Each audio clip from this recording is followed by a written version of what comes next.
দেখতে দেখতে আরও একটা বছর সমাপ্তির পথে চলে এলো। আসলে সময় হচ্ছে একটা চলমান বস্তু, সে কারোর জন্য অপেক্ষা করে থাকে না।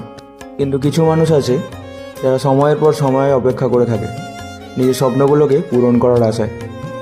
অ্যাকচুয়ালি কথাবার্তা কোনো দিন কোনো মানুষকে শেখাতে লাগে না। বাস্তবতার দোরগোড়ায় যেদিন মুখটা থুবড়ি খেয়ে পড়বে সেই দিন তুমি অনেক অটোমেটিক কথা মুখ দিয়ে বেরিয়ে চলে আসবে। বিরক্তির বসায় এক এক সময় মনে হয় যেন সব কিছু ছেড়ে দিয়ে চলে যাই, কিন্তু যুদ্ধক্ষেত্রে নেমে গিয়ে যুদ্ধক্ষেত্র থেকে পালিয়ে যাওয়া পুরো কাপুরুষতার পরিচয় দেওয়া।